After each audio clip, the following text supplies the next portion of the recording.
ಇನ್ನು ನಮ್ಮ ಪೊಲೀಸರ ಬಗ್ಗೆ ನನಗೆ ನಂಬಿಕೆ ಇದೆ, ತನಿಖೆ ಬಗ್ಗೆ ಯಾವುದೇ ಅನುಮಾನ ಇಲ್ಲ ಅಂತ ಸರ್ಕಾರದ ತನಿಖಾ ತಂಡದ ಬಗ್ಗೆ ತಮ್ಮ ವಿಶ್ವಾಸವನ್ನು ವ್ಯಕ್ತಪಡಿಸಿದ್ದಾರೆ ಮಹಿಳಾ ಆಯೋಗದ ಅಧ್ಯಕ್ಷೆ ನಾಗಲಕ್ಷ್ಮಿ ಬಾಯಿ ಚೌಧರಿ. ರಿಪಬ್ಲಿಕ್ ಕನ್ನಡಕ್ಕೆ ಎಕ್ಸ್ಕ್ಲೂಸಿವ್ ಆಗಿ ಮಾತನಾಡಿದ್ರು ನಾಗಲಕ್ಷ್ಮಿ ಅವರು.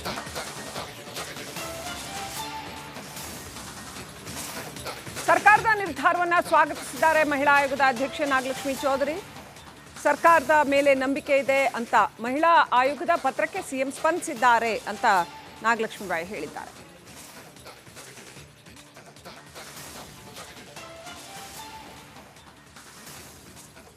ನಾವು ನಂಬಿಕೆ ಇಡಬೇಕು, ವಿಶ್ವಾಸ ಇಡಬೇಕು ಪೊಲೀಸ್ ಒಂದು ಸಿಸ್ಟಮ್ ಮೇಲೆ, ಮತ್ತೆ ಅವರ ಮಾಡುವ ತನಿಖೆ ಮೇಲೆ ನಮಗೆಲ್ಲರಿಗೂ ಭರವಸೆ ಇರಬೇಕು.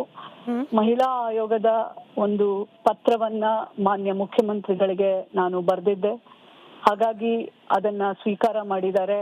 ಇವತ್ತು ಬಹಳ ಹಿರಿಯ ಪೊಲೀಸ್ ಅಧಿಕಾರಿ ಪ್ರಣವ್ ಮೊಹಂತಿ ಅವರ ಒಂದು ಅಧ್ಯಕ್ಷತೆಯಲ್ಲಿ SIT ಟೀಮ್ ರಚನೆಗೊಂಡಿದೆ. ನಾವು ಕಾಯೋಣ ಅಲ್ವಾ? ಸೊ ಹಾಗಾಗಿ ನನಗೆ ವಿಶ್ವಾಸ ಇದೆ, ತನಿಖೆ ಆಗತ್ತೆ, ನ್ಯಾಯ ಸಿಗತ್ತೆ ಅಂತ. ಸೊ ನಾವೆಲ್ಲರೂ ಅದನ್ನ ಕಾದು ನೋಡೋಣ ಅಂತ ನಾನೆಲ್ರಿಗೂ ಹೇಳಕ್ಕೆ ಇಷ್ಟಪಡ್ತೇನೆ. ಅದ್ರ ಬಗ್ಗೆ ನಾನು ಅವರ ಒಂದು ಕಮೆಂಟ್ಸ್ ಬಗ್ಗೆ ನಾನು ನನ್ನ ಅಭಿಪ್ರಾಯ ಹೇಳಕ್ಕೆ ಸಾಧ್ಯ ಇಲ್ಲ. ಆದ್ರೆ ನಾನು ಸರ್ಕಾರಕ್ಕೆ ಧನ್ಯವಾದಗಳನ್ನ ಹೇಳಕ್ ಇಷ್ಟಪಡ್ತೇನೆ. SIT ರಚನೆ ಮಾಡಿದ್ದಾರೆ.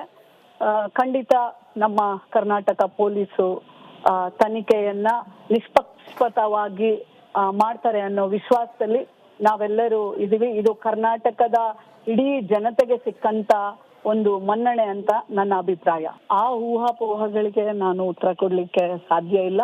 ಬಟ್ ನಾವು ಇಡೀ ಕರ್ನಾಟಕ ಜನತೆ ಮತ್ತು ಆಯೋಗದ ಅಧ್ಯಕ್ಷರು ಆಗಿ ನಾನು ಕರ್ನಾಟಕದ ಸರ್ಕಾರಕ್ಕೆ ಏನು ಮನವಿ ಮಾಡಿದ್ವಿ ಅದನ್ನ ಒಪ್ಕೊಂಡಿದ್ದಾರೆ. ಅದು ಬಹಳ ಇಂಪಾರ್ಟೆಂಟು. ಸೊ ತನಿಖೆ ನಿಷ್ಪಕ್ಷಪಾತವಾಗಿ ನಡೀಲಿ ಅಂತ ಹೇಳಿ ಮಾತ್ರ ನಾವೆಲ್ಲರೂ ಆಶಿಸಕ್ಕೆ ಸಾಧ್ಯ. ನಾವು ನಂಬಿಕೆ ಇಡಬೇಕು, ವಿಶ್ವಾಸ ಇಡಬೇಕು ಪೊಲೀಸ್ ಒಂದು ಸಿಸ್ಟಮ್ ಮೇಲೆ, ಮತ್ತೆ ಸಿಎಂ ನಿರ್ದೇಶನದಂತೆ SIT ರಚನೆ ಮಾಡಿದ್ದೇವೆ ಅಂತ ಗೃಹ ಸಚಿವ ಡಾಕ್ಟರ್ ಜಿ ಪರಮೇಶ್ವರ್ ಮೊದಲ ಪ್ರತಿಕ್ರಿಯೆಯನ್ನ ಕೊಟ್ಟಿದ್ದಾರೆ. SIT ರಚನೆಗೆ ಹೋರಾಟಗಾರರು ಮನವಿ ಮಾಡಿದ್ರು.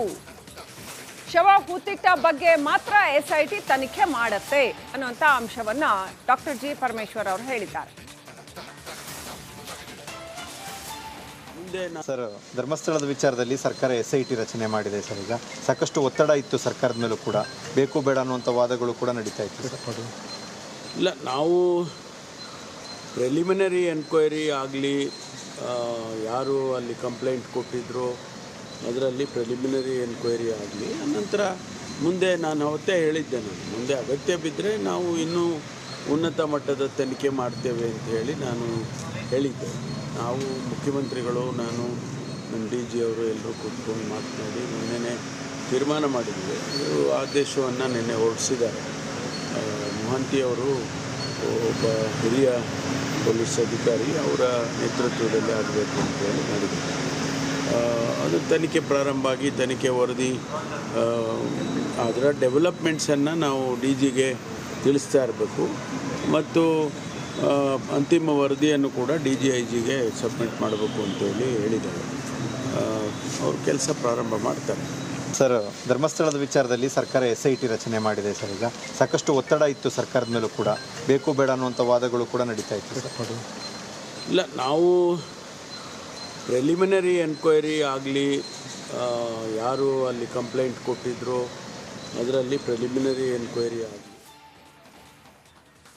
ಇನ್ನು ನಮ್ಮ ಪೊಲೀಸರ ಬಗ್ಗೆ ನನಗೆ ನಂಬಿಕೆ ಇದೆ, ತನಿಖೆ ಬಗ್ಗೆ ಯಾವುದೇ ಅನುಮಾನ ಇಲ್ಲ ಅಂತ ಸರ್ಕಾರದ ತನಿಖಾ ತಂಡದ ಬಗ್ಗೆ ತಮ್ಮ ವಿಶ್ವಾಸವನ್ನು ವ್ಯಕ್ತಪಡಿಸಿದ್ದಾರೆ ಮಹಿಳಾ ಆಯೋಗದ ಅಧ್ಯಕ್ಷೆ ನಾಗಲಕ್ಷ್ಮಿ ಬಾಯಿ ಚೌಧರಿ. ರಿಪಬ್ಲಿಕ್ ಕನ್ನಡಕ್ಕೆ ಎಕ್ಸ್ಕ್ಲೂಸಿವ್ ಆಗಿ ಮಾತನಾಡಿದ್ರು ನಾಗಲಕ್ಷ್ಮಿ ಅವರು.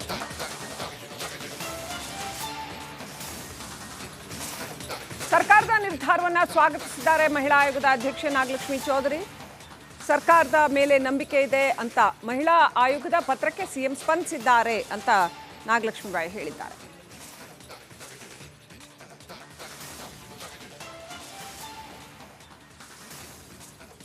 ನಾವು ನಂಬಿಕೆ ಇಡಬೇಕು, ವಿಶ್ವಾಸ ಇಡಬೇಕು ಪೊಲೀಸ್ ಒಂದು ಸಿಸ್ಟಮ್ ಮೇಲೆ, ಮತ್ತೆ ಅವರ ಮಾಡುವ ತನಿಖೆ ಮೇಲೆ ನಮಗೆಲ್ಲರಿಗೂ ಭರವಸೆ ಇರಬೇಕು. ಮಹಿಳಾ ಆಯೋಗದ ಒಂದು ಪತ್ರವನ್ನ ಮಾನ್ಯ ಮುಖ್ಯಮಂತ್ರಿಗಳಿಗೆ ನಾನು ಬರೆದಿದ್ದೆ. ಹಾಗಾಗಿ ಅದನ್ನ ಸ್ವೀಕಾರ ಮಾಡಿದ್ದಾರೆ. ಇವತ್ತು ಬಹಳ ಹಿರಿಯ ಪೊಲೀಸ್ ಅಧಿಕಾರಿ ಪ್ರಣವ್ ಮೊಹಂತಿ ಅವರ ಒಂದು ಅಧ್ಯಕ್ಷತೆಯಲ್ಲಿ SIT ಟೀಮ್ ರಚನೆಗೊಂಡಿದೆ. ನಾವು ಕಾಯೋಣ ಅಲ್ವಾ? ಸೊ ಹಾಗಾಗಿ ನನಗೆ ವಿಶ್ವಾಸ ಇದೆ, ತನಿಖೆ ಆಗತ್ತೆ, ನ್ಯಾಯ ಸಿಗತ್ತೆ ಅಂತ. ಸೊ ನಾವೆಲ್ಲರೂ ಅದನ್ನ ಕಾದು ನೋಡೋಣ ಅಂತ ನಾನೆಲ್ರಿಗೂ ಹೇಳಕ್ಕೆ ಇಷ್ಟಪಡ್ತೇನೆ. ಅದ್ರ ಬಗ್ಗೆ ನಾನು ಅವರ ಒಂದು ಕಮೆಂಟ್ಸ್ ಬಗ್ಗೆ ನಾನು ನನ್ನ ಅಭಿಪ್ರಾಯ ಹೇಳಕ್ಕೆ ಸಾಧ್ಯ ಇಲ್ಲ. ಆದ್ರೆ ನಾನು ಸರ್ಕಾರಕ್ಕೆ ಧನ್ಯವಾದಗಳನ್ನ ಹೇಳಕ್ ಇಷ್ಟಪಡ್ತೇನೆ. SIT ರಚನೆ ಮಾಡಿದ್ದಾರೆ. ಖಂಡಿತ ನಮ್ಮ ಕರ್ನಾಟಕ ಪೊಲೀಸು ತನಿಖೆಯನ್ನ ನಿಷ್ಪಕ್ಷಪಾತವಾಗಿ ಮಾಡ್ತಾರೆ ಅನ್ನೋ ವಿಶ್ವಾಸದಲ್ಲಿ ನಾವೆಲ್ಲರೂ ಇದೀವಿ. ಇದು ಕರ್ನಾಟಕದ ಇಡೀ ಜನತೆಗೆ ಸಿಕ್ಕಂತ ಒಂದು ಮನ್ನಣೆ ಅಂತ ನನ್ನ ಅಭಿಪ್ರಾಯ. ಆ ಊಹಾಪೋಹಗಳಿಗೆ ನಾನು ಉತ್ತರ ಕೊಡ್ಲಿಕ್ಕೆ ಸಾಧ್ಯ ಇಲ್ಲ. ಬಟ್ ನಾವ್ ಇಡೀ ಕರ್ನಾಟಕ ಜನತೆ ಮತ್ತು ಆಯೋಗದ ಅಧ್ಯಕ್ಷರು ಆಗಿ ನಾನು ಕರ್ನಾಟಕದ ಸರ್ಕಾರಕ್ಕೆ ಏನು ಮನವಿ ಮಾಡಿದ್ವಿ ಅದನ್ನ ಒಪ್ಕೊಂಡಿದ್ದಾರೆ. ಅದು ಬಹಳ ಇಂಪಾರ್ಟೆಂಟು. ಸೊ ತನಿಖೆ ನಿಷ್ಪಕ್ಷಪಾತವಾಗಿ ನಡೀಲಿ ಅಂತ ಹೇಳಿ ಮಾತ್ರ ನಾವೆಲ್ಲರೂ ಆಶಿಸಕ್ಕೆ ಸಾಧ್ಯ. ನಾವು ನಂಬಿಕೆ ಇಡಬೇಕು, ವಿಶ್ವಾಸ ಇಡಬೇಕು ಪೊಲೀಸ್ ಒಂದು ಸಿಸ್ಟಮ್ ಮೇಲೆ. ಮತ್ತೆ ಸಿಎಂ ನಿರ್ದೇಶನದಂತೆ SIT ರಚನೆ ಮಾಡಿದ್ದೇವೆ ಅಂತ ಗೃಹ ಸಚಿವ ಡಾಕ್ಟರ್ ಜಿ ಪರಮೇಶ್ವರ್ ಮೊದಲ ಪ್ರತಿಕ್ರಿಯೆಯನ್ನ ಕೊಟ್ಟಿದ್ದಾರೆ. SIT ರಚನೆಗೆ ಹೋರಾಟಗಾರರು ಮನವಿ ಮಾಡಿದ್ರು. ಶವ ಹೂತಿಟ್ಟ ಬಗ್ಗೆ ಮಾತ್ರ SIT ತನಿಖೆ ಮಾಡತ್ತೆ ಅನ್ನುವಂತ ಅಂಶವನ್ನ ಡಾಕ್ಟರ್ ಜಿ ಪರಮೇಶ್ವರ್ ಅವರು ಹೇಳಿದ್ದಾರೆ. ಸರ್, ಧರ್ಮಸ್ಥಳದ ವಿಚಾರದಲ್ಲಿ ಸರ್ಕಾರ SIT ರಚನೆ ಮಾಡಿದೆ ಸರ್. ಈಗ ಸಾಕಷ್ಟು ಒತ್ತಡ ಇತ್ತು ಸರ್ಕಾರದ ಮೇಲೂ ಕೂಡ, ಬೇಕು ಬೇಡ ಅನ್ನುವಂಥ ವಾದಗಳು ಕೂಡ ನಡೀತಾ ಇತ್ತು ಸರ್. ಇಲ್ಲ, ನಾವು ಪ್ರಿಲಿಮಿನರಿ ಎನ್ಕ್ವೈರಿ ಆಗಲಿ, ಯಾರು ಅಲ್ಲಿ ಕಂಪ್ಲೇಂಟ್ ಕೊಟ್ಟಿದ್ರು ಅದರಲ್ಲಿ ಪ್ರಿಲಿಮಿನರಿ ಎನ್ಕ್ವೈರಿ ಆಗಲಿ, ಅನಂತರ ಮುಂದೆ ನಾನು ಅವತ್ತೇ ಹೇಳಿದ್ದೆ, ಮುಂದೆ ಅಗತ್ಯ ಬಿದ್ದರೆ ನಾವು ಇನ್ನೂ ಉನ್ನತ ಮಟ್ಟದ ತನಿಖೆ ಮಾಡ್ತೇವೆ ಅಂತ ಹೇಳಿ ನಾನು ಹೇಳಿದ್ದೆ. ನಾವು ಮುಖ್ಯಮಂತ್ರಿಗಳು, ನಾನು ನಮ್ಮ DG ಅವರು ಎಲ್ಲರೂ ಕೂತ್ಕೊಂಡು ಮಾತನಾಡಿ ನಿನ್ನೆ ತೀರ್ಮಾನ ಮಾಡಿದ್ವಿ. ಅದು ಆದೇಶವನ್ನು ನಿನ್ನೆ ಹೊರಡಿಸಿದ್ದಾರೆ. ಮೊಹಂತಿಯವರು ಒಬ್ಬ ಹಿರಿಯ ಪೊಲೀಸ್ ಅಧಿಕಾರಿ, ಅವರ ನೇತೃತ್ವದಲ್ಲಿ ಆಗಬೇಕು ಅಂತ ಹೇಳಿ ಮಾಡಿದ್ದಾರೆ. ಅದು ತನಿಖೆ ಪ್ರಾರಂಭ ಆಗಿ ತನಿಖೆ ವರದಿ ಅದರ ಡೆವಲಪ್ಮೆಂಟ್ಸನ್ನು ನಾವು DGಗೆ ತಿಳಿಸ್ತಾ ಇರಬೇಕು. ಮತ್ತು ಅಂತಿಮ ವರದಿಯನ್ನು ಕೂಡ DGIGಗೆ ಸಬ್ಮಿಟ್ ಮಾಡಬೇಕು ಅಂತೇಳಿ ಹೇಳಿದ್ದಾರೆ. ಅವ್ರ ಕೆಲಸ ಪ್ರಾರಂಭ ಮಾಡ್ತಾರೆ.